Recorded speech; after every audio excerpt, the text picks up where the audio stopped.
It was spring 1934. John Dillinger, the most wanted man in America, with a $10,000 federal bounty on his head, walked into a Chicago apartment, lay down on a bed, and let two doctors cut his face apart with a scalpel. This is the story of the most dangerous plastic surgery in American crime history. They tightened his cheeks with tendons pulled from a kangaroo. They poured hydrochloric acid on his fingertips and scraped what was left with a blade. He nearly died on that bed, choking on his own tongue while the ether took hold. 48 hours of butchery, all for one purpose: to erase John Dillinger from the face of the earth before the FBI's G-men could find him. It almost worked. Almost. Because 2 months later, when the bullets stopped flying outside the Biograph Theater, the very fingerprints he tried to burn away told the coroner exactly who he was. What you just heard sounds like something out of a horror film. It isn't. Every detail of it happened in a second-floor bedroom on the north side of Chicago over 2 days in late May of 1934. And the man who let it happen to him was the most photographed criminal in the country at that time. Hey folks, I'm Mr. V, and welcome back to the Hidden Lens. Today we're walking you into a room most history books skip right past. A room with no surgical lights, no nurses, no operating table. A backroom bedroom with a bare mattress, a pile of bandages, a bottle of ether, and a glass jar of hydrochloric acid waiting on the side of a table. The man at the bed has a price on his head. Two men standing over him are about to spend 48 hours trying to make him disappear. So let's walk in. To understand why John Dillinger lay down on that bed, you have to understand what the last 12 months of his life looked like. Between the summer of 1933 and the spring of 1934, Dillinger and his gang tore through the American Midwest like a storm with a road map. 11 bank robberies, over $300,000 stolen. And remember, this was the Depression era, when a working man counted himself lucky to bring home $25 a week.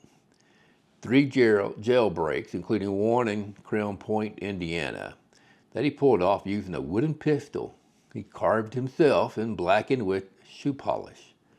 10 dead bodies trailing behind him, by some counts, a sheriff among them, along with bystanders who had bad luck of being in the wrong bank on the wrong morning. What a lot of people don't know is that Dillinger learned much of what he knew from a man named Harry Pierpont, the sharp, calculating bank robber he had met while doing time at Indiana State Prison, who became his mentor and, for a time, the real strategic brain behind the gang's early operations. Pierpont was already behind bars when Dillinger was making his biggest headlines, but the education stuck. The newspapers couldn't get enough of him. His face ran on the front pages from coast to coast, that famous half smirk, the dimple in his chin, the small mole on his upper lip. Americans who had lost their farms to those same banks treated him like a folk hero. Songs got written about him. Children played Dillinger in their backyards. J. Edgar Hoover did not see it that way. On Dillinger's 31st birthday, June the 22nd, 1933, Hoover and the newly formed Division of Investigation officially named him Public Enemy Number 1. A $10,000 reward went out for his capture, dead or alive. The equivalent of well over $200,000 today. Hoover preferred dead. Special Agent Melvin Purvis got the assignment to bring him in, and Purvis had every federal resource at his disposal. He was hunting other names that same year: Pretty Boy Floyd, Babyface Nelson, but Dillinger was the one Hoover wanted most. What gave the Division of Investigation, soon to be renamed the FBI, federal jurisdiction over Dillinger in the first place was a charge under the Dyer Act, the National Motor Vehicle Theft Act. When Dillinger drove a stolen car across state lines during one of his escapes, he crossed from one state into another, made it a federal case. That single legal hook gave Hoover's G-Men the authority to pursue him anywhere in the country. It was, in a way, the same legal thread that would eventually pull the whole operation tight around him. By May 1934, the squeeze was on. Two of Dillinger's closest associates had already been killed in a shootout up in Wisconsin, at a resort called Little Bohemia Lodge, where the FBI tried to trap the whole gang and botched it up badly enough to make the front pages for different reasons. The safe houses were running out. The friendly faces were getting nervous. Dillinger's girlfriend, Billie Piquett, had already been arrested by federal agents just weeks earlier, cutting off one of his most trusted connections. Every gas station attendant in the Midwest knew that mole, that dimple, that small scar on his right cheek. Running wasn't working anymore. Dillinger needed a different plan. He needed to stop being Dillinger. Every great escape needed an architect. Dillinger's came in the form of his attorney, a smooth-talking Chicago lawyer named Louis Piquett, who had defended bootleggers, killers, and crooked aldermen for 2 decades. Piquett knew that the man Dillinger needed was not a hospital surgeon. The man Dillinger needed had to be skilled with a scalpel, comfortable around criminals, and desperate enough to take the job. That man was Dr. Wilhelm Loeser. Loeser had not always been a back-alley butcher.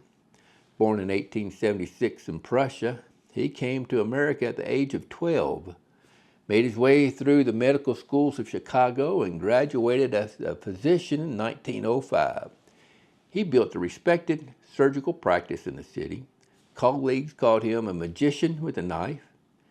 For a German immigrant who had arrived with nothing, he had climbed about as high as a man could climb. Then came the fall. Loeser developed a taste for the drug trade. He started selling cocaine and heroin out of his pharmacy. And in 1913, the federal government caught up with him. 3 years in prison, paroled after 18 months with help from a young lawyer named Louis Piquett. The same Piquett who would call in a favor 20 years later. When Loeser came out, his medical career was finished. He fled to Mexico to escape further trouble, and it was down in Mexico that he taught himself something useful. Working alone, with no patient willing to be the first, he started experimenting with hydrochloric acid on his own fingertips, burning away the skin, watching it grow back, refining the technique until he believed he could erase fingerprints for good. By the spring of 1934, Loeser was broke, exiled, and ready to come home. The deal was simple. A $10,000 bribe, paid through underworld connections, would buy him his safe passage back to Chicago. In exchange, he would do a job for Lewis's most famous client. He would alter the face and the fingerprints of John Dillinger. Loeser accepted. The location was chosen, the home of a Chicago mobster named James Probasco, a small apartment at 2509 North Crawford Avenue. The date was set May the 27th, 1934. The doctor was ready, and so was the patient. The apartment at 2509 North Crawford Avenue was not a clinic. It was a small upstairs flat in a working-class neighborhood, the kind of place a man could rent without anyone asking questions. The bedroom had a bare mattress laid down for the operation. A second man, Dr. Harold Cassidy, an old colleague of Loeser's, he brought in as an assistant.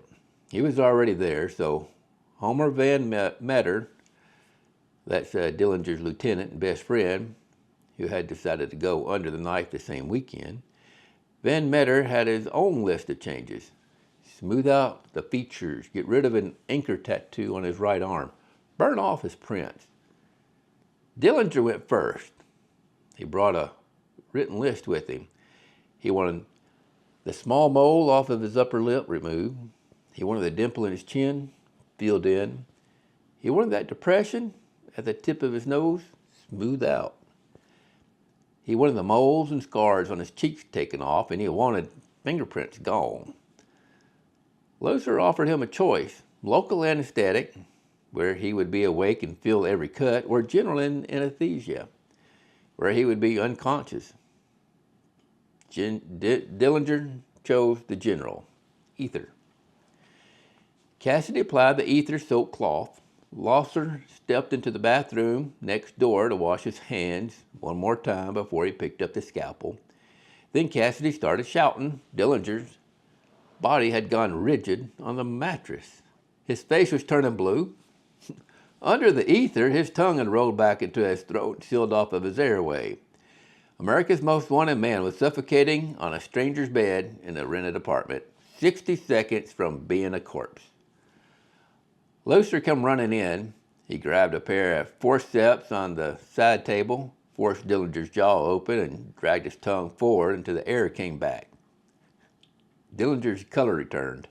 His chest started moving again. It's called breathing. That was the closest John Dillinger had ever come to dying, and the FBI had nothing to do with it.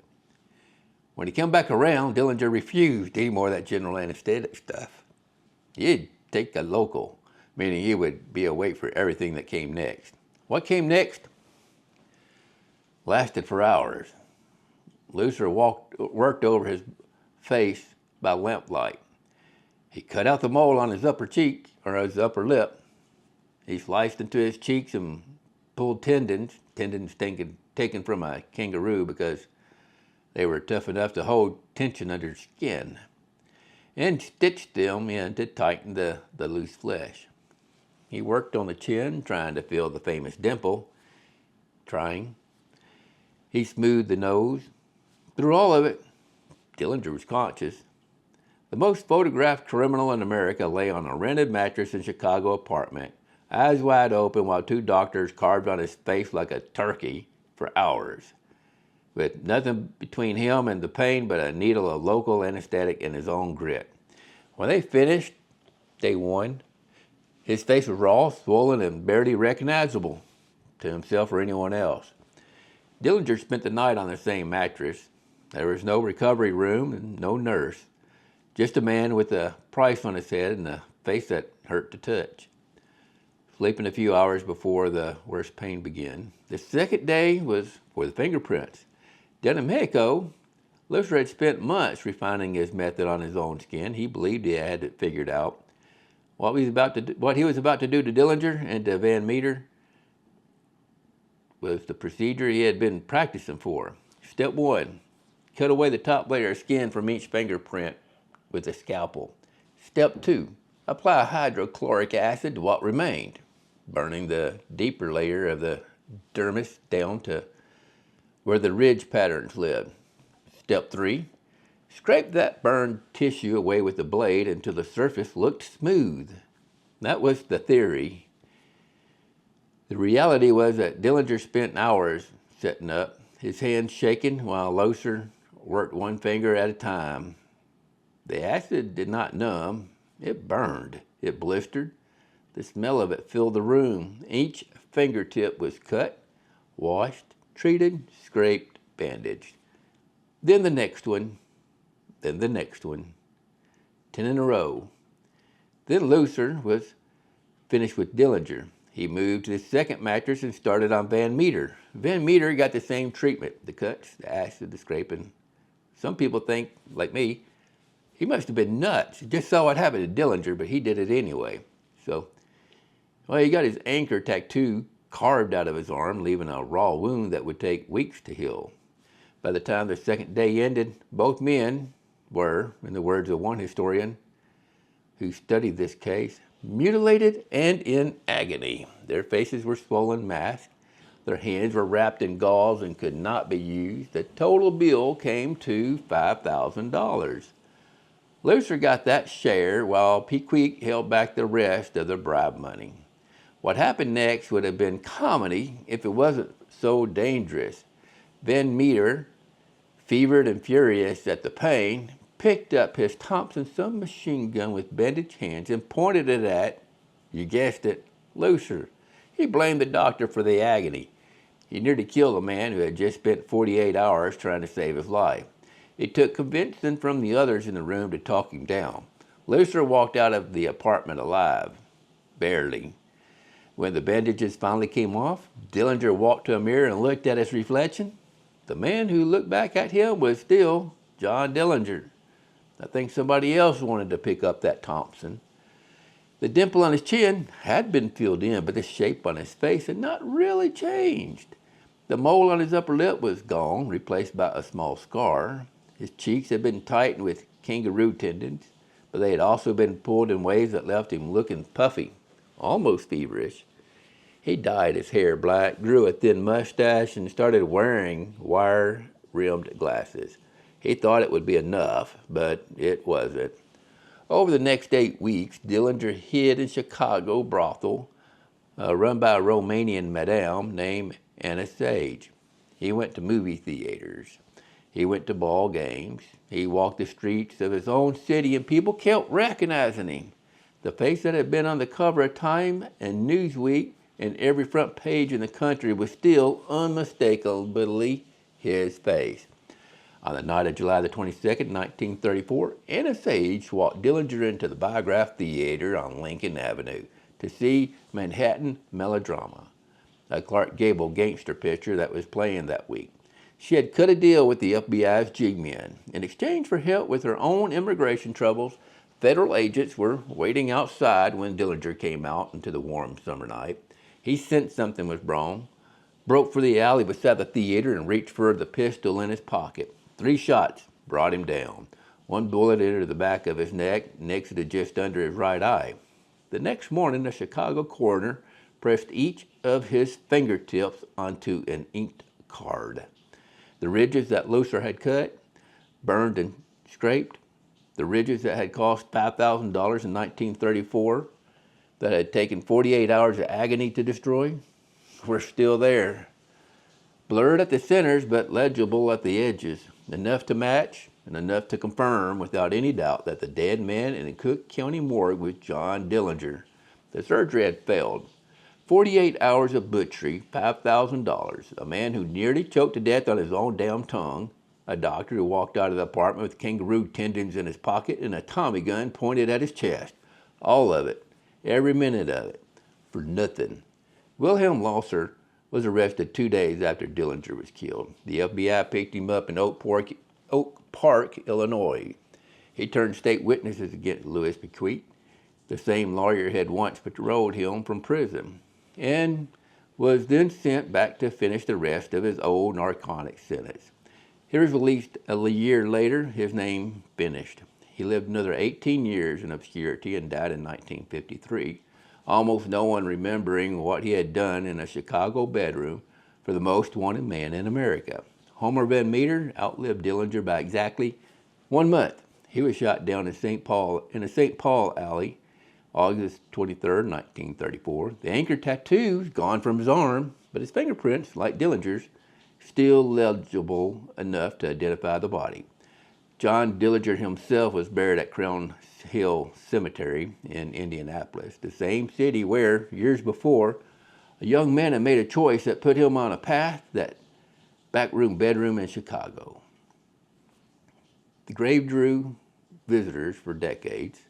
Some left flowers, some left small wooden guns. The faces could be cut, the fingerprints could be burned, but the men underneath them, the choices they had made, the trails they had left, the country that wanted them gone, those things no scalpel could remove. I'm Mr. V. Thanks for looking through the hidden lens. If this story pulled you in, the public enemy area has no shortage of rooms like that one. Next time, we may be walking into the aftermath of Babyface Nelson or the final days of Pretty Boy Floyd. Both stories end the same way. They always do.